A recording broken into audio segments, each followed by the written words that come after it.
لكن في مشكله يا خالد عايز اقولها لك للاسف الشديد، انا مضطر اتكلم. نادي اهلي جده بينصب على نادي الزمالك. يا نادي اهلي جده يا اخوه يا سعوديين يا محترمين يا جلاله الملك يا خادم الحرمين الشريفين، نادي اهلي جده بينصب على نادي الزمالك. نادي اهلي جده شهر ونص مش عايز يبعت القسط الثاني للاسف الشديد. ولا عايزين يردوا على التليفونات، وبعت وكيل اللاعب احمد يحيى. يا مشكورا الأخ سيد سفير اداله فيزا عشان يسافر، تمام؟ بقاله اسبوع هناك لسه جاي النهارده، ما خدش حق ولا باطل. لا ده مش السعوديين دول، لا ده مش السعوديه، وانا مش هسكت. وقلت تاني اهو. هو حضرتك القسط الثاني كام يا سياده المستشار؟ $1,300,000. $1,300,000 كان من المفروض يكونوا بتاريخ كام عندك؟ في شهر 12 يا فندم. شهر 12. يعني عدى شهر ونص. عيب ان المملكه السعوديه المحترمه بشعبها المحترم اللي واقف جنب مصر بدعمها. يوم ما قالوا محمد عبد الشافي قلت لهم لو طلبوا فريق الزمالك كله هديه، لان البلد المحترمه دي وقفت جنب بلدي. عيب انهم ينصبوا على نادي الزمالك، عيب ان رئيس النادي الجديد يرفض يرد على المكالمات، عيب ان كل شويه يقول لك اصل رئيس النادي التوقيع بكره، اصل الاسبوع اللي جاي، الاسبوع اللي بعده. عيب، ده مبلغ انا اسف يعني ايه $1,300,000. خد بالك كمان غير كده ان محمد عبد الشافي بيقدم صوره طيبه جدا للاعب المصري. نزل مصر مع المنتخب، انا اقدر ما ارجعوش تاني باساليب اعرف اعملها قانونيه. لكن انت مش هتنصب عليا. انت اسأت للسعوديه، اسأت للانديه السعوديه، اسأت للشعب السعودي المحترم، وانا مش فاهم لغايه دلوقتي هو حضرتك بتعمل كده ليه؟ طب سياده المستشار حضرتك عشان الناس ممكن تكون بتسمعنا دلوقتي، حضرتك بتديهم ميعاد اخير لغايه امتى؟ لا خلاص الميعاد خلص. لان انا اديت ميعاد الاسبوع اللي فات وما حصلش، والاسبوع اللي قبله وما حصلش. لا ده ناس هبل على شيطانه. يعني على الاقل اديهم اسبوع واحد اخير يا سياده المستشار. لا انا ممكن اخش السجن انا. انا بقالي شهر ونص. انت عارف ده مال عام. اسمه مال عام.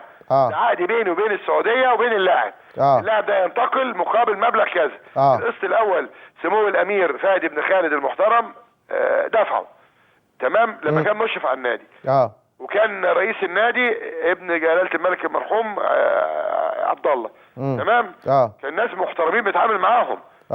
انما بصراحه انا ما اعرفش مين الاخ مسعد ده لغايه دلوقتي، يعني شيء انا ما اعرفوش بامانه. يعني حضرتك كلمته في التليفون قبل كده؟ يا فندم مساعد الزهيري رئيس النادي كلمته. وقال لي الشيكات عند عبد الله مش عارف ماسك ايه في النادي. يا اكلم ده واكلم ده، احنا مش بنشحت.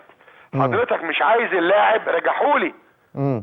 لكن انا عندي جهاز مركزي محاسبات، عندي مديريه شباب ورياضه، عندي بتحاسبني، عندي رقابه اداريه، عندي 100 جهه بتراقبني. لا غير كده انت عندك كمان مسؤوليات ماليه. نعم عندك كمان مسؤوليات ماليه، يعني انت عندك برضه الفلوس دي. مسؤوليات مش مشكله. اهم من المسؤوليات الالتزام الادبي، والرسول عليه الصلاه والسلام هو اللي قال اوفوا الامانات. ده ربنا، ده الرسول اللي قال الكلام ده، وربنا قال الكلام ده. اخي ربنا قال الكلام ده. دي السعوديه الجميله المحترمه اللي فيها الكعبه. يعني انت حضرتك هتكلم محمد عبد الشافي وهتطالبه بالعوده؟ انا كلمت فعلا الوكيل بتاعه، قلت له قول لي محمد لو ما جاش في خلال 48 ساعه، لو رجع للمنتخب لعب في اي وقت، انا مش هسفره تاني.